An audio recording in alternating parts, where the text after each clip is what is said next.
नमस्कार दोस्तों, जय मां भारती। दोस्तों, हमारा नाम है घनश्याम मुलानी और आप देख रहे हैं विश्व भारती। विश्व भारती चैनल में आप सभी का बहुत बहुत स्वागत है। दोस्तों, ये जो सारी जानकारियां, ये न्यूज़पेपर यानी वर्तमान पत्र, मीडिया चैनल, कई सारी ऐसी जानकारियां होती है जो आप तक नहीं पहुंचा पाते या नहीं पहुंचाते हैं। उसके कारण कुछ भी हो सकते हैं, कोई भी हो सकते हैं, वो एक मसला अलग है। लेकिन आज जो हम आपके सामने जानकारियां रखने जा रहे हैं बहुत ही महत्वपूर्ण है और उसे पूरा समझने के लिए जरूरी है कि आप इस वीडियो को पूरा अंत तक जरूर देखें। दोस्तों, भारतीय जनता पार्टी हो, भारतीय जनता पार्टी के श्रेष्ठ नेता हो, उस सभी को एक बहुत ही बड़ा झटका लगा है। अब आप पूछेंगे कि क्या झटका लगा है। दोस्तों, राष्ट्रीय स्वयंसेवक संघ ने एक सर्वे करवाया था हाल ही पिछले कुछ दिनों के अंदर। उसकी रिपोर्ट आई और क्या वो रिपोर्ट थी, बहुत ही धक्कादायक थी। क्योंकि भारतीय जनता पार्टी एक बड़े प्लान में लगी हुई है कि आने वाले 2024 में जो लोकसभा के चुनाव होंगे उसमें जो 350 350 सीटें हैं उससे आगे जाकर के 400 से ज्यादा यानी 400 प्लस सीटें पर विजयी होकर के आना है। लेकिन यहां मामला कुछ उल्टा होता हुआ दिखाई दे रहा है। आपने पिछले 8-10 दिनों के अंदर किसी नेता को, भारतीय जनता पार्टी के किसी नेता को ये बोलते हुए सुना होगा कि 300 सीटें तो हमारी तय है। अब ये 300 का आंकड़ा उन्होंने क्यों बताया? क्योंकि उनका खुद का भी सर्वे हो चुका है और उसमें भी जो जानकारियां उन्हें मिली, प्राप्त हुई, इस आधार पर उन्होंने बताया। राष्ट्रीय स्वयंसेवक संघ ने भी कुछ इसी तरह की जानकारियां दी। और क्या थी वो जानकारियां, उस सर्वे में क्या जानकारियां प्राप्त हुई, इसी के ऊपर आज हम सारी सच्चाइयां, हकीकतें आपके सामने रखने जा रहे हैं। क्योंकि इस पर कोई चर्चा करने की हिम्मत नहीं करता या हिम्मत जुटा नहीं पाता या वो बताना नहीं चाहता, कोई भी वजह हो सकती है। ये जो सर्वे आया, इसका आधार क्या था? जमीनी सच्चाइयां। क्या थी वो जमीनी सच्चाइयां? महाराष्ट्र हो, कर्नाटक हो, वेस्ट बंगाल हो, इसी के आधार पर ये सारी जमीनी सच्चाइयां थी। हालांकि ये रिपोर्ट सिर्फ महाराष्ट्र तक सीमित बताई जा रही है, और भी प्रदेशों में सर्वे हुआ, उनकी भी रिपोर्टें आई है। लेकिन आज हम बात करेंगे कर्नाटक की, वेस्ट बंगाल की और महाराष्ट्र की। क्या हुआ वेस्ट बंगाल में? 2017 से लेके वेस्ट बंगाल के जब विधानसभा चुनाव हुए, कितने सारे नेता आयात किए गए तृणमूल महिला कांग्रेस से, ममता बनर्जी की पार्टी से। 3 लोग तो वो हैं जो चुन करके आए, बाकी की भी जानकारी देंगे। तीनों में से पहले शुवेंदु अधिकारी जो ममता बनर्जी के खिलाफ लड़े थे नंदीग्राम में। दूसरे नेता कौन थे? मुकुल रॉय, जिन्हें सीधा सीधा भारतीय जनता पार्टी में आयात करके राष्ट्रीय उपाध्यक्ष बनाया गया, नेशनल वाइस प्रेसिडेंट। यानी जो इतने सालों से प्रधानमंत्री मोदी जी के लिए मेहनत करके उन्हें प्रधानमंत्री बनाया, वो रह गए एक तरफ। ये बाहर से आए हुए आयाराम गयाराम राष्ट्रीय उपाध्यक्ष। तीसरे कौन थे? तो मिहिर गोस्वामी। ठीक है। इसके सिवा ये बताया जा रहा है वेस्ट बंगाल में कि कम से कम 140 या 50 से ज्यादा नेता आयात किए गए। विधायक की टिकट जो है वो ऐसे सारे लोगों को दी गई, लगभग 30 से 40 लोग। उसमें वो भी लोग हैं जो आखिरी क्षण पर, यानी आखिरी दिन पर, कुछ घंटे, चुनाव के कुछ घंटे पहले, कुछ दिन पहले, एक दिन पहले, कुछ दिन पहले, एक हफ्ता पहले भारतीय जनता पार्टी में प्रवेश किया, जिन्होंने तृणमूल महिला कांग्रेस यानी टीएमसी से। और ये सभी को वहां का जो वेस्ट बंगाल प्रदेश हो भारतीय जनता पार्टी का, वहां की पद दिए गए उनके जो चमचे, उन्हें वहां के शहरों के जिलों के पदाधिकारी बनाए गए। यानी जिन लोगों के दम पर प्रधानमंत्री नरेंद्र मोदी पहली बार चुन करके आए थे, वो सारा काडर दरकिनार कर दिया गया। और नतीजा क्या निकला? भारतीय जनता पार्टी को सिर्फ 18 सीटें आई। कर्नाटक में क्या हुआ? कर्नाटक में जोड़ तोड़ की सत्ता। आयात कीजिए, आयाराम गयाराम, यहां के विधायक तोड़िए, वहां के विधायक तोड़िए। नतीजा क्या कि जितने पब्लिक सेक्टर अंडरटेकिंग हो, ट्रस्ट हो, मंदिर के प्लानिंग अथॉरिटी हो, वो सारे बोर्ड पर, उन सभी ट्रस्ट पर ये सब आयाराम गयाराम के चमचों को नियुक्ति। ये जो आयाराम गयाराम है, इन्हें पार्टी के सारे ऊपर के पद। तो जो 20-20, 30-30 साल कमा कमा कर जेब से पैसा खर्चा करते आए हिंदुत्व के लिए, भारतीय जनता पार्टी के संगठन बढ़ाने के लिए, वो सारे दरकिनार। उन्हें ना पार्टी का पद, ना ही कोई मंदिर के ट्रस्ट पर ट्रस्टी, ना ही किसी बोर्ड पर डायरेक्टर या कमिटी पर किसी सरकारी, कुछ नहीं। और उन्हें क्या कहा जाता था और आज तक कहा जाता है, महाराष्ट्र में भी क्या कहा जाता है कि जो आए ये सक्षम है। तो अब चुनाव के वक्त हिंदुत्व की क्यों आपको याद आ रही है, यह सवाल किया जाता है भारतीय जनता पार्टी के नेताओं से। यही काडर करता है कि क्या कहता है, पिछले 5 साल 8 साल आपने जब हमें पूछा नहीं, चाहे देवेंद्र फडणवीस हो, उनसे भी यही कहा जाता है कि पिछले 8-9 साल आपने हमने पूछा नहीं, आपने सारे पद पार्टी के दिए या आयाराम गयाराम को। अब काहे का हिंदुत्व रह गया? हिंदुत्व तो तब था जब हम प्रधानमंत्री हमने नरेंद्र मोदी जी को बनवाया था। आज काहे का हिंदुत्व है? और आज वो सीधा सीधा सवाल करते हैं कि हिंदुत्व क्या प्रधानमंत्री नरेंद्र मोदी जी की वजह से है, क्या गृह मंत्री अमित शाह जी की वजह से है, क्या राष्ट्रीय अध्यक्ष जेपी नड्डा जी की वजह से? जेपी नड्डा ये तो अभी अभी अध्यक्ष बने राष्ट्रीय, इसके पहले कौन थे? अमित शाह। और तभी भी पार्टी के निर्णय वही लेते थे, आज भी वही लेते हैं। यानी जो भी कर्नाटक के नेता हो, वेस्ट बंगाल के नेता हो, या महाराष्ट्र देवेंद्र फडणवीस हो महाराष्ट्र से, इनकी सीधा वार्तालाप अमित शाह से, बात खत्म, निर्णय वहीं पे। जेपी नड्डा से कोई लेना देना नहीं। खैर वो जो भी हो, लेकिन ये जो कुछ परिस्थितियां रही महाराष्ट्र में, क्या हुआ? सबसे पहले 2016 में राष्ट्रवादी कांग्रेस पार्टी से प्रसाद लाड को लाया गया, भारतीय जनता पार्टी में आयात किया देवेंद्र फडणवीस ने, सीधे सीधे महाराष्ट्र प्रदेश उपाध्यक्ष भारतीय जनता पार्टी का बना दिया। उसके बाद विधान परिषद सदस्य बना दिया। उसके बाद प्रवीण दरेकर महाराष्ट्र नवनिर्माण सेना से लाए गए, महाराष्ट्र प्रदेश का पद, उन्हें विधान परिषद सदस्य, विधान परिषद में भारतीय जनता पार्टी का नेता। यही प्रसाद लाड फिर ले आए चित्राताई वाघ को, महिला कार्यकर्ता राष्ट्रवादी कांग्रेस पार्टी की, जिन्हें वहां कोई पूछता नहीं था, उन्हें डायरेक्ट भारतीय जनता पार्टी के प्रदेश स्तर पर पदाधिकारी बना दिया गया।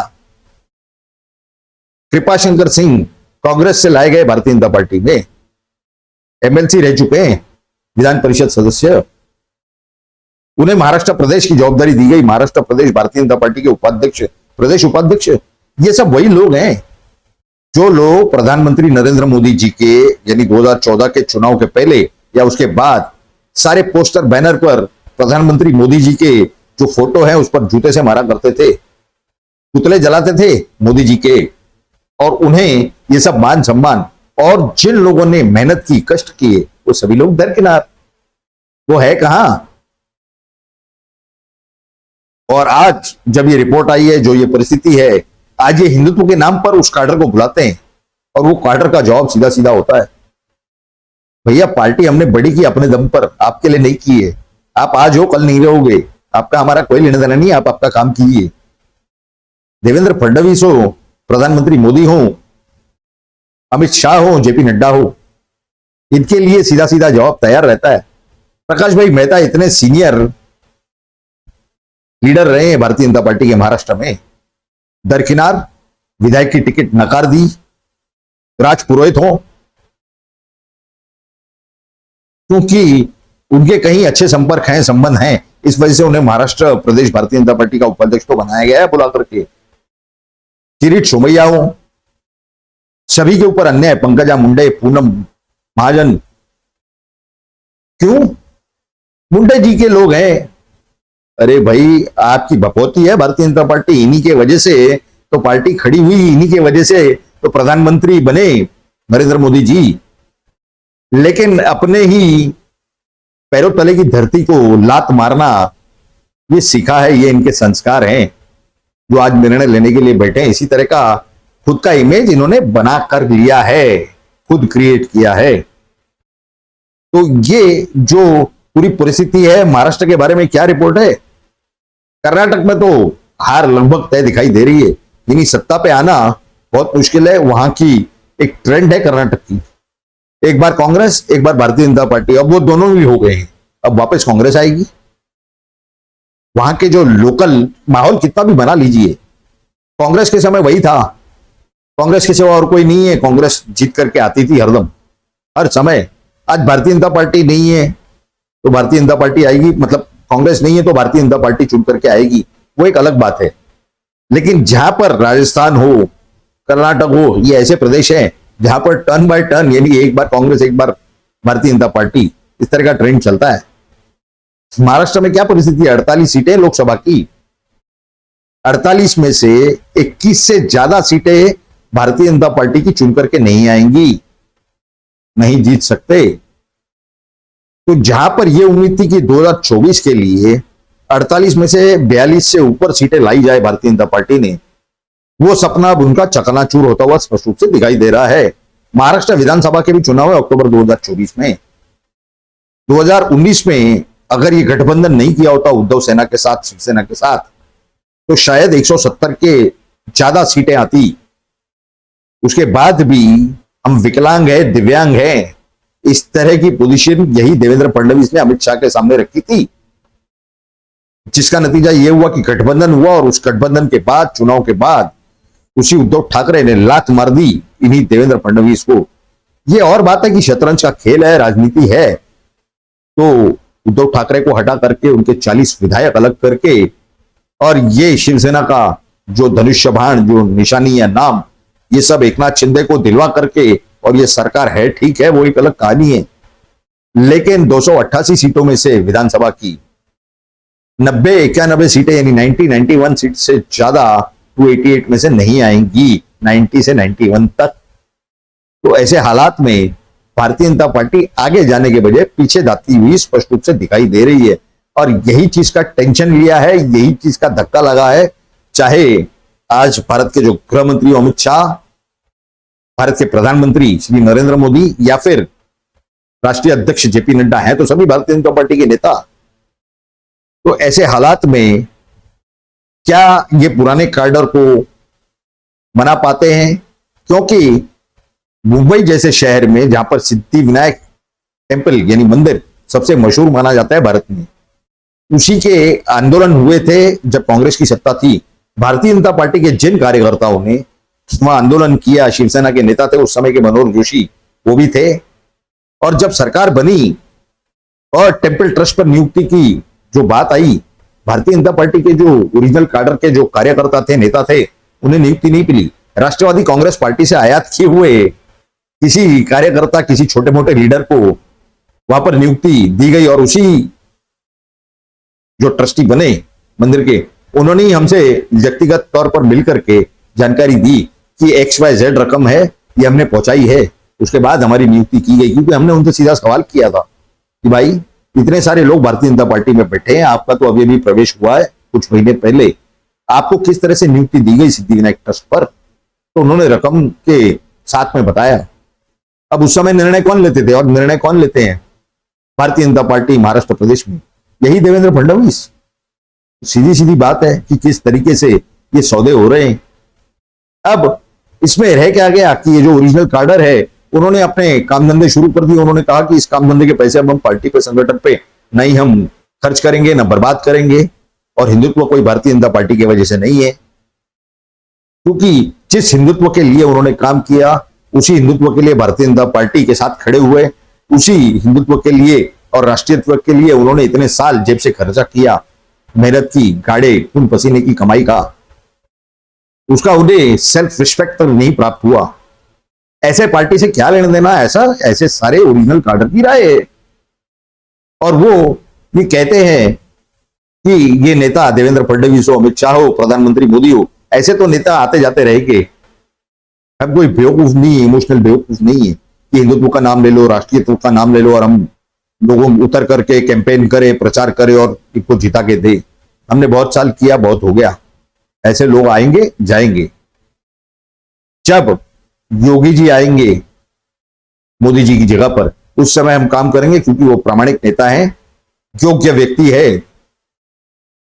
अब ऐसे तरह के हालात हैं भारतीय जनता पार्टी के अंदर की। ये सारी परिस्थितियां हैं, ये सारी जानकारियां ना कोई प्रेस मीडिया छापता है, ना ही कोई मीडिया चैनल इसे कैरी करता है। ये दुर्भाग्य की बात है कि सारी जानकारियां, सच्चाइयां इस जनता तक पहुंचने के प्रयास नहीं हो पाते। लेकिन ये जो भी सारी कंफर्म्ड जानकारियां हैं, वेरीफाइड जानकारियां हैं, ये हमने आपके सामने रखने का सोचा, निर्णय लिया था, और वही सारी जानकारियां आज आपके सामने हमने रखी हैं। तो ये सारी जानकारियों के बारे में आपकी क्या राय है, ये तो जरूर आप नीचे कमेंट बॉक्स में लिख करके बताएं। लेकिन साथ ही साथ ये सारी जानकारियां आपको कैसी लगी ये भी लिखें, और अगर आपको ये जानकारी अच्छी लगी तो इस वीडियो को लाइक करें और ज्यादा से ज्यादा शेयर करें, ताकि भारत में हर व्यक्ति तक ये सही सही सच्ची सच्ची जानकारियां जल्द से जल्द पहुंच सके। साथ ही साथ ये आप ही का विश्ववर्ती चैनल है। इस चैनल को अगर आपने अब तक सब्सक्राइब नहीं किया है तो इसे जल्द से जल्द सब्सक्राइब करें, और सब्सक्राइब बटन के बाजू में जो बेल आइकन का लिंक दिया हुआ है उस पर क्लिक करके सभी नोटिफिकेशंस को ऑन कर दें, ताकि आपको हमारे हर वीडियो की नोटिफिकेशन सबसे पहले प्राप्त हो और आप हमारा वीडियो देख करके सही सही जानकारियां सबसे पहले प्राप्त कर सके। आप सभी लोगों ने इस वीडियो को पूरा अंत तक देखा, इसके लिए आप सभी का बहुत बहुत धन्यवाद। जय मां भारती।